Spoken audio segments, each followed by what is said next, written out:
What is going on, everybody? Welcome back to my channel. Good afternoon, and hope all of you having a great day so far. A lot of news coming from Congress, everybody, in regards to our third stimulus check and the third stimulus bill. And we have some great news for all of you that live in the state of California. You are set to receive a $600 stimulus check under the current $9.6 billion stimulus package that Governor Newsom just approved. And I know that this is personal for me, this is personal for everyone here. Many of you are working mothers. Many of you are caring for your own parents, sandwiched between two generations. And all of you are a voice of women who have been severely impacted by this pandemic, which is why you know it has created a perfect storm for women.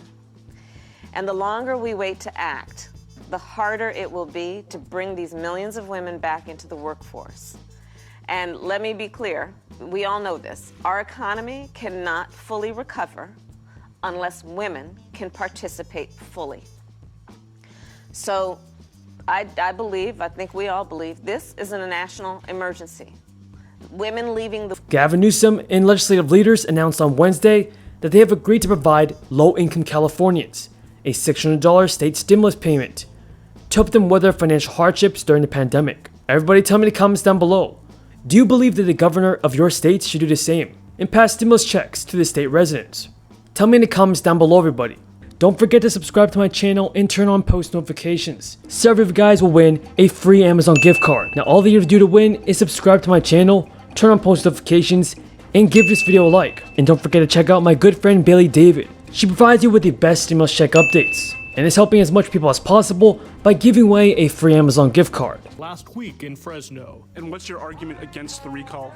I'm focused every single day on getting businesses open, our schools reopen, increasing the rate of vaccinations. And also focused on the state's new stimulus plan, which was finalized today. The Golden State Stimulus will provide a one-time $600 payment for Californians making under $30,000. As well as more than $400 million in funds to help pay for childcare for the children of essential workers meeting certain income requirements, providing $525 per child. Another $24 million will go toward putting up farm workers in hotels if they contract the virus and have nowhere else to isolate. It's candidly been underutilized, and we recognize that.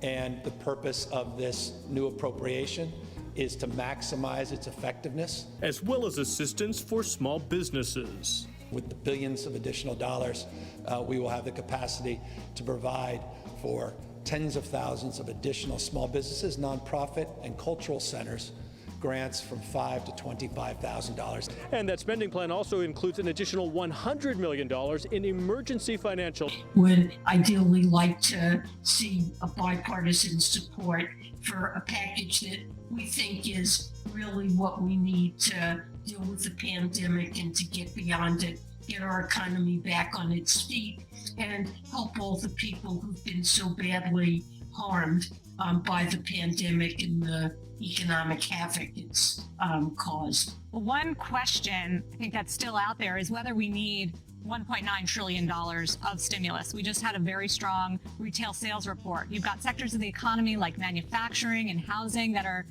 back to pre-pandemic levels, if not higher, the market at a record high. Is that an economy that screams $2 trillion needed in stimulus? Well, I think it does. We have an unemployment rate that, if properly measured in some sense, is really close to 10%. The state of California has suffered significant economic losses since the pandemic began in March. It has thrown millions out of work as businesses closed or operations were either restricted at the direction of state health officials. Aside from the federal funds for childcare assistance, the rest of the relief package comes from state taxpayer money and is made possible by tax revenue collections. The new relief package comes just a few weeks after the legislature and governor fast-tracked approval of an extension of protections against evictions through June for tenants who pay part of their rent. But in regard to the federal stimulus, everybody, here's what you have to know. The IRS said this week that it has finished issuing stimulus checks to all of the eligible taxpayers that it has on file. And that means some Americans will need to ask for the money when they file their 2020 tax return. Now the first stimulus check was based on either your 2018 or 2019 tax return, while a second check was based on your 2019 return. But millions of Americans lost their jobs or saw their income reduced last year as a result of the pandemic. And that means that many individuals who did not initially receive the money based on their 2018 or 2019 tax returns may now qualify.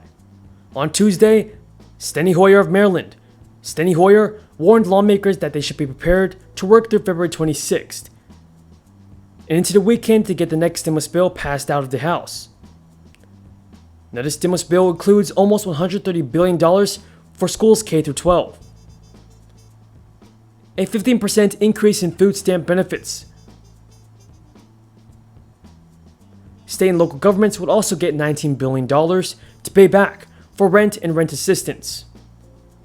And according to Representative Richard Neal, chairman of the House Ways and Means Committee, eligible Americans will get a $1,400 stimulus check.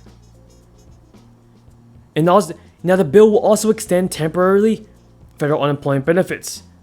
Through August 29th, it would increase federal benefits from $300 a week to $400. Now, for those of you on SI and SSDI, starting in 2021, starting this year, the program's annual cost will exceed its income from employee and employer payroll taxes and interest earnings. Now, once the program turns that corner, Social Security will begin drawing down assets in its trust funds to continue providing full benefits.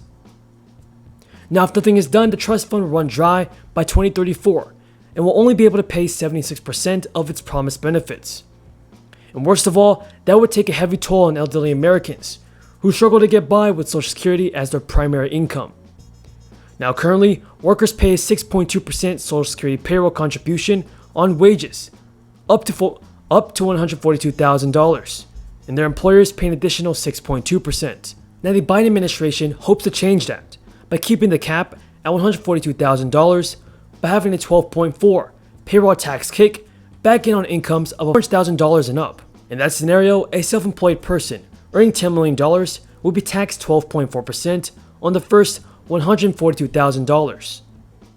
In addition to over 9 million people unemployed, we have 4 million who have dropped out of the labor force, another 2 million who have seen reduced hours. So we're digging out of a deep hole. Last year was the worst year for economic growth since World War II.